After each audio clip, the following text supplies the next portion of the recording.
while deletions have happened, a net 47 lakh people have been deleted from the rolls. This has not significantly affected Muslims. But as you rightly pointed out, women have been greatly affected in this drive. What we found was in the 2024 Lok Sabha elections, in all parliamentary constituencies, women had actually voted more than men, despite having been registered, in lower numbers than men. And interestingly, wherever women have voted in much larger numbers, that's the places where they have been deleted more.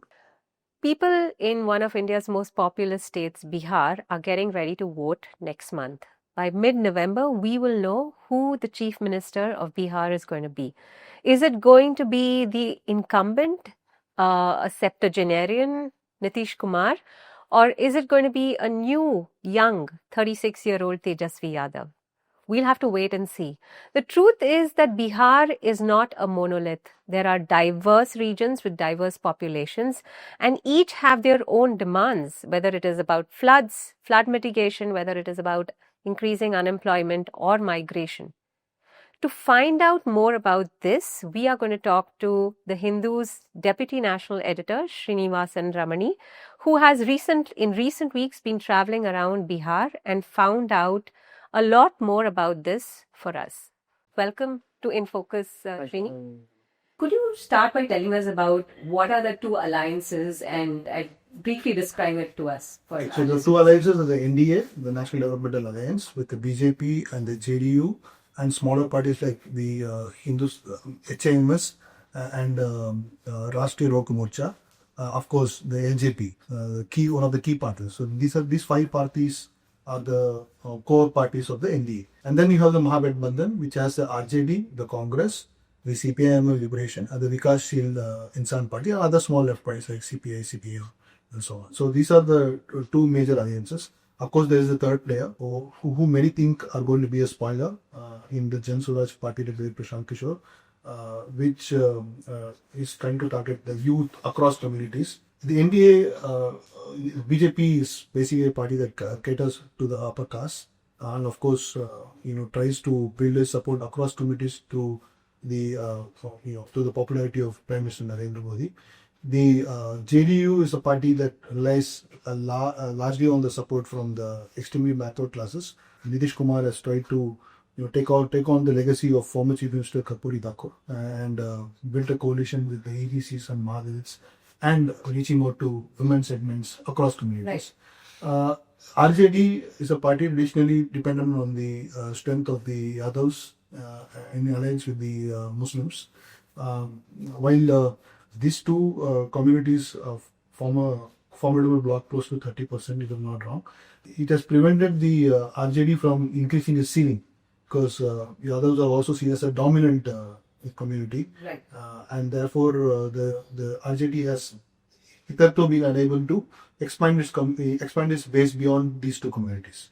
The Congress traditionally enjoyed support from the upper caste and Dalits and Muslims, but this support base has fragmented over time, and now it is trying to rejuvenate itself, largely with the popularity of Rahul Gandhi and also the influx of young leaders like Kanhaiya Kumar into the party. CPIM Liberation, very interesting party, a former Naxalite force that entered the electoral politics in the 1980s through what is called the Indian People's Front, to work on the land issue and land struggles. It has built a base among the rural poor that cuts across EBCs and Dalits.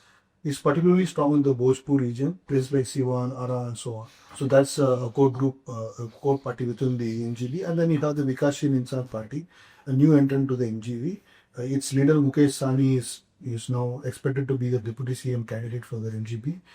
It caters to the Nishad community, the boatmen community, who collectively are around 10% of the population of Bihar, according to the latest caste survey, but who are a fragmented community in the sense that they have never been mobilized as one to vote for somebody representing them. But this is a calculated strategy by the MGB to field an EBC phase in order to fracture the EBC vote that Nitish Kumar enjoys. Nitish Kumar comes from the Kurmi community, which is a backward class community, but he caters to the ABCs as a whole. When we're talking about Bihar, we obviously have to talk about the special intensive revision, right? That's been hogging the headlines. Right. It's basically, this voter list updates that was correcting the electoral rolls in Bihar. Now, reports obviously had shown that millions of names of women, particularly, were erased, marginalized communities also to some degree. You have the latest data, right? Could you explain or tell us what does it reveal about who was included, who was excluded? So we did a lot of intensive data stories on the SIR, and first off, let me put it on record that we did try to find out if there was, undue, deletions of Muslim names from the voter list, and we found it was not there. And this is something that has been corroborated by independent exercises in the scroll, for example. While others have disagreed with us, but I think our method has been quite robust. And we found that, while deletions have happened, a net 47 lakh people have been deleted from the rolls. And this has not significantly affected Muslims. But as you rightly pointed out, women have been greatly affected in this drive. So the gender ratio of the electorate before the SIR exercise began, that is with respect to the January 2025 roll, was close to 907. That itself was lower than the expected gender ratio for adults in Bihar according to various surveys. But it has fallen further to 892 now after the entire exercise was complete. And the Election Commission has given no clear explanation as to why this has happened.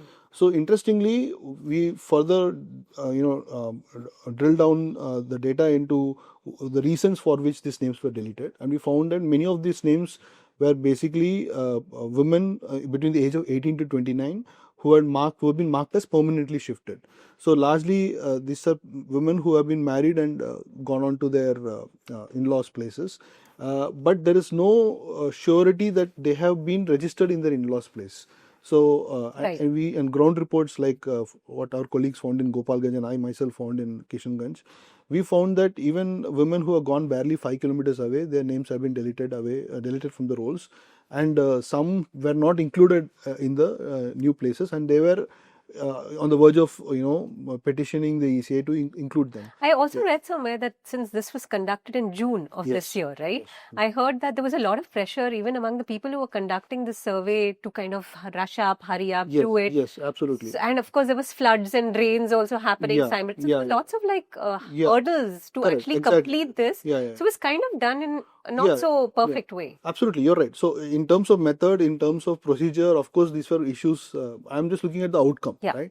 So clearly, the Bihar SIR exercise is a warning for what is going to be done in the rest of the country. Because if the ECA continues to do it in the same peremptory manner in which it rushed through the exercise in Bihar, then there is a good chance of disenfranchisement happening elsewhere as well. Quickly on the women thing, right? So interestingly, what we found was in the 2024 Lok Sabha elections, in various actually in all parliamentary constituencies, women had actually voted more than men, despite having been registered, in lower numbers than men, right? And interestingly, wherever women have voted in much larger numbers, that's the places where they have been deleted more, and this is a paradox, because if women have voted far more than their registration numbers suggest, that means men there have migrated to other parts and they've been unable to vote. And if this exercise was basically to say that anyone who is ordinarily resident in that area is supposed to vote, then the possibility of the men not getting their names added in the electorate should have been higher. But instead, what has happened is that women have been deleted more. Right. This is a paradox that the ECA has refused to answer properly. The question was put directly to them in press conferences, and they only went on to say that we still have time till the nominations, and parties can still go and find out whose names have been wrongly deleted, and they can be added. But clearly, this is a big failing of the Election Commission in terms of how women voters have been deleted in this. Right, and there are no clear answers yet, like you were saying. Now, could you describe the various regions of Bihar? We've had conversations about this earlier as well. And even though we have this term of the whole state and Biharis, it's not that simple, right? So could you explain the different districts and how diverse and how particular or peculiar the electorate in all these regions are? So, I mean, there is no official regional classification, so to each their own. So, but generally, political observers have divided Bihar into 6 regions with the Ganga cutting right in between. So, the north and the south. In the north, you have the Tirhut region that's on the northwest, where Bajjika is the dialect of Maithili that is largely spoken. You have the Mithila region where people speak Maithili, where you have Darbhanga and Madhubani being the core areas. Muzaffarpur being the core area in Tirhut, and then you have the Muslim dominant areas in the northeast part of Bihar, abutting Bengal and also abutting Nepal, which is called Seemanchal, largely the Kishanganj and Purnia districts, and even Katihar. And then the south of the Ganges, on the southeast, you have the Munger region, or what is also called the Anga region, where people speak the Angiga dialect. Seemanchal is a different story. It's a story in itself. I mean, we can delve further into it. That's a region I visited.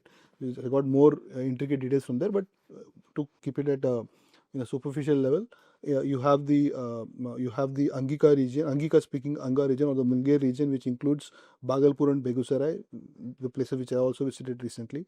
And then you have the Magadh region, which includes the Patna region as well. And then you have the Bhojpura region. In the 2020 elections, there was a dominance of the BJP in the northern Tirhut and Mithila regions.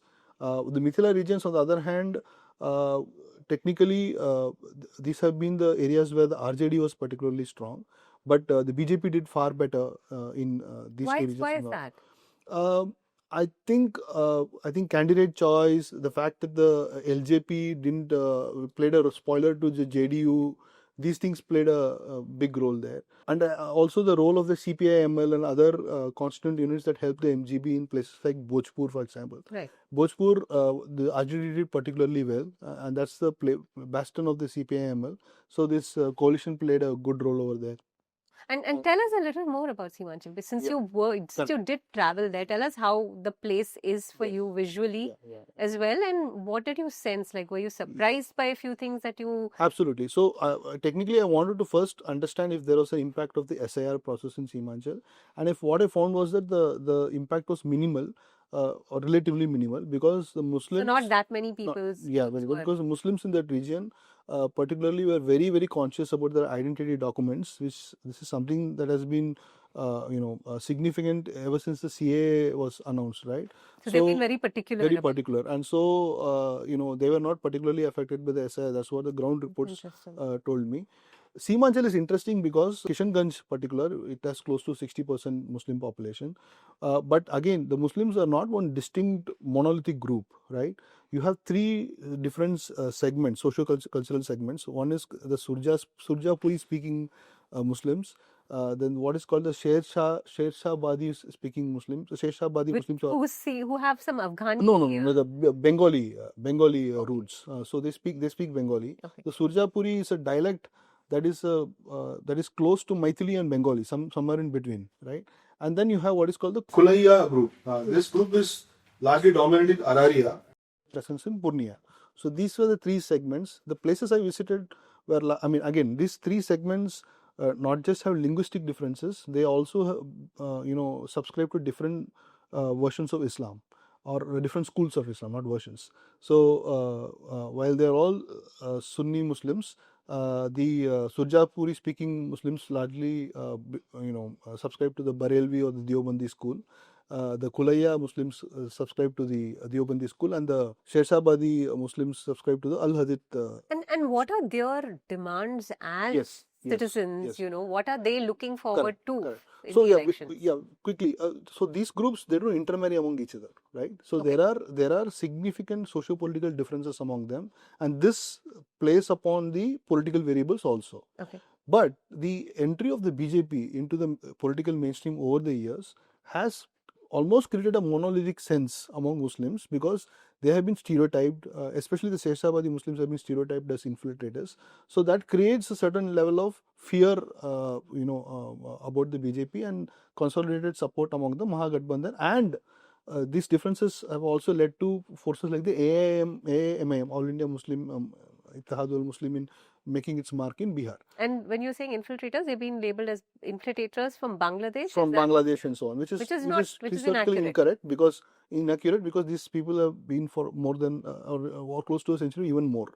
Right now, quickly to the livelihood concerns. Right, this region is very flood prone. For example, in near Katihar, you have the Mahananda River flowing through. You have various tributaries flowing right to the Ganga and the Ganga itself. And these areas do not have the same level of infrastructural support that you see in the Magadh region or in the Munger region. And because these are perennially flood affected, villagers are very upset about the lack of development in this area. Is this? I was watching something else on Khabar Lahariya, which is this here local media run by women, and they were talking about how there were some villages that have refused to vote in this region. Is it this region? No, I didn't visit those villages. But it is in this area. But I've heard of it. No, I'm not sure if this area in particular, but yes, there is a significant distress because of the havoc that floods create over there, and that is not been sufficiently addressed by any of the political outfits that are there. And even those outfits that these Muslim people tend to vote for, they are upset about it because they are only focused about the polarization issue, the communal divide issue. So that's what I sensed. So while you have a richness of diversity in this region, because of this abstract question of infiltration, communal polarization, those livelihood concerns were not brought to the foreground as it should have been. And that is what I noticed, and it's going to be played out in these regions. Does it also influence like trust amongst different communities in the area? Is that something also that you sensed? Not necessarily. Of course, there are, as I said, social political differences that result in different political support and different forms of political expression, like how the AMM is growing in certain areas. Like AMM is growing near Araria because of its ways in which it is fielding this Kolaya candidates and so on. So those things are there. But there is also this fear. I won't say trust, more a fear that if the BJP becomes even more prominent, and this shrill rhetoric of infiltrators versus others, that is frightening these people whose concerns are almost the same as any of any person in rural India, for that matter. Right. Now, in districts like Begusarai, Kishanganj, and Purnia, the Grand Alliance, which you mentioned, it comprises of Tejasvi Yadav's RJD, and of course the Congress and a host of other parties. They want to expand beyond their regular support base over there, right?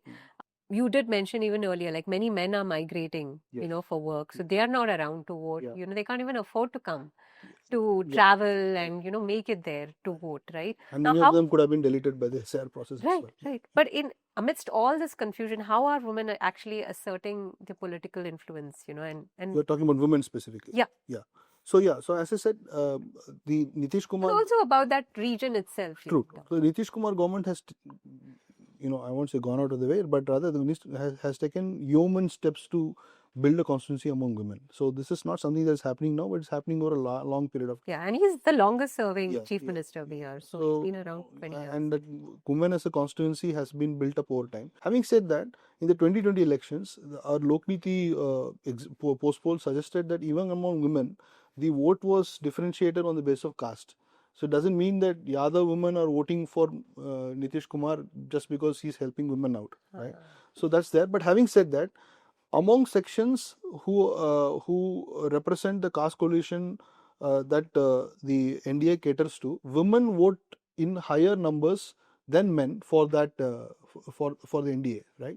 So the women have provided what can we call as a big bulwark, for the Nitish Kumar government. This time what has happened is they have come up with a very specific cash transfer scheme.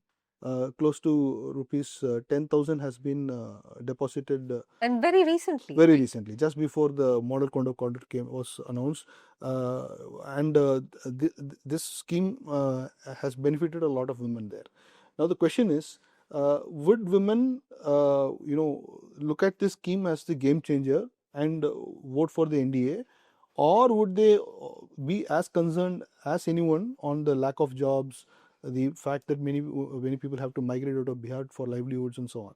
Now, that's not an easy question to answer because first of all, when we tried to talk to rural women, they were not forthcoming, right? And if indeed the respondents were politically active, then of course we got those responses. But again, it was governed by their caste identity or their political affiliations. But the people who were not directly affiliated with political parties, they were very reticent to answer. So we will only come to know later. Having said that, while this 10,000 rupees, 10,000 is a big amount in terms of as a dole, and the Nitish Kumar government has actually promised that they'll increase it to 2 lakhs after the elections. Having said that, many of these women are indebted. So indebtedness is a huge problem in rural Bihar, where microfinance companies have lent a lot of money to this women and who have not been able to pay the loans back, and this has been a huge problem across Bihar. So in one sense, there was also the discontent over the lack of policies that benefited these women, and that and this 10,000 rupees dole is seen to is a step to mitigate that. So for an outsider, we might think that this is as similar as what happened in Maharashtra, where they paid 1,500 rupees per month in the bank accounts of women, and that turned out to be a game changer in Maharashtra. Or what happened in the Ladki Bahin scheme in Maharashtra and the Ladki Bahin scheme in Madhya Pradesh. Okay. But it's not as easy as that. For one, there is the caste factor that pervades even gender. And secondly, the fact that women have been, So you're saying that just because they have made this payment, Yeah. it may not really happen that the Yadav women vote for Nitish Kumar. Not right? only That is that, something- not only that, it could, we can't say for sure that this is really this has actually turned the tide. That Nitish Kumar is the easy cake for Mr. Nitish Kumar just because he has got the support of the women who have benefited from this scheme. It's not as simple as that. It's also kind of hypocritical of, I mean, of course, this is all about winning the elections, of course, but here there are dole outs being made just ahead of the elections. Yeah, and of in a course, way- announcements about in a- post-election. In a way, but I would, I would say that something is better than nothing. These are women who are I met a woman. I asked her, does this help you? I mean, few women. One person told me that yes, I plan to buy a sewing machine, and supplement our family's income. Yeah. Then there's another woman who said my brother got hurt in a terrible accident, and she was on the verge of tears, and she said, I've been begging people to help a surgery get done for him. It's not possible. Now I have 10,000 rupees. I'll be able to do something out of it. Yeah. So these things matter for poor people, right? Right. So I will not add any qualifier or to this question whether this is good or bad, or the fact that this was just announced before elections. But even this is a big sucker for women in Bihar. Right. Now the question again, let's go back to what the MGB is doing about it. Parties like the CPIML Liberation, for example, have tried to go and tell the women who it has organized over time on the indebtedness issue, and mobilize them on the basis that look, this is not enough for you. What the government is doing is just doing it as an election dole, and this is not comprehensive welfare. Tejasvi Yadav led RJD, it's trying to promise jobs, government jobs for all, for anyone, for one member in every family, Okay. which is a bit of an impossible task. But clearly, it is trying to tap into the fact that Biharis are really concerned about the lack of jobs and lack of employment in the state. Yeah. So that's how it's trying to counter it. But all said and done, if we take all factors together, the fact that Nitish Kumar continues to keep women as a focus of his not just his electoral but his political strategy tells you that the NDA is, even after 20 years of rule, right? It's on a relatively strong wicket because of this fact. Yeah, and based on whatever you mentioned, even related to Tejasvi Yadav, doesn't seem like they might really make any inroads in this space, right? Because this was what the question was about what the Grand Alliance is going to be doing in this regard. But looks like they've really not possibly made those kind of statements that may really allow them to make inroads. Yeah, so they are saying that this is not enough. This transfer is not enough, and it's also much less than what the government has promised, which had promised 2 lakhs. It has given only rupees 10,000. So it's trying to use this as a way to tell the women voters that look, what this government has done is not comprehensive enough. We will, on the other hand, provide more comprehensive welfare. But again, how this is going to translate into vote will depend on all the existing structural caste and other factors, and also how other schemes that the opposition is proposing in terms of job delivery and provision of government jobs, how that is going to play out. Now, we cannot talk about Bihar and not mention the Jan Swaraj Party, right? Now, when you're talking about these two big alliances, Yes. and the regions that they're probably going to do well and what they're promising, how is Prashant Kishore's party, Right. actually probably going to eat into some of these? Correct. Yeah. So Jan Swaraj Party, led by Prashant Kishore, its premise for electoral competition is way different from what the other parties are focused on. They are talking about issues that are perennial and structural issues that affect Bihar. One is joblessness, exploitation of the poor, corruption of people in government, and so on. These are not issues that are, I mean, of course, joblessness has been taken up by the MGB, but they are not really focusing on the corruption factor, because they themselves have bad habits in their own in their own backyard. So, Jan Swaraj Party, being a new player, has no hang-ups of that kind. It has targeted especially BJP ministers in a big way. And are they focusing on any region of No, they are. I mean, their focus is not sectoral or regional. They are focusing on the entire state. They are trying to put up candidates across the state, and their focus is on coming up with a de-caste or how do you put it, non-caste, non-community kind of mobilization. Right.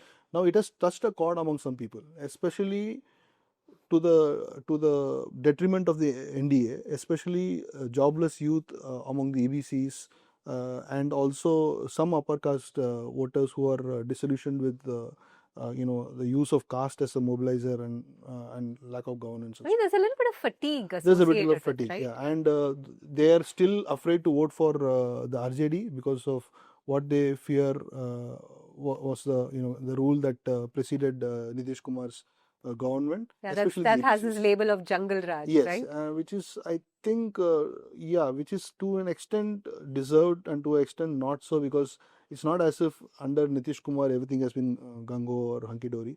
There are equally problematic, Right. When I was reading about development being the core focus for Nitish, and then them talking about roads and bridges particularly, you cannot forget about the collapses that happened, yeah, right? that's true. But at the same time, roads and infrastructure, for a visitor from outside Bihar, when he or she goes to Bihar, it's quite visible that this has happened. Yeah. There is a significant infrastructure, build-up that has happened over time, especially in areas closer to the cities such as Begusarai, Bhagalpur, and Patna in particular.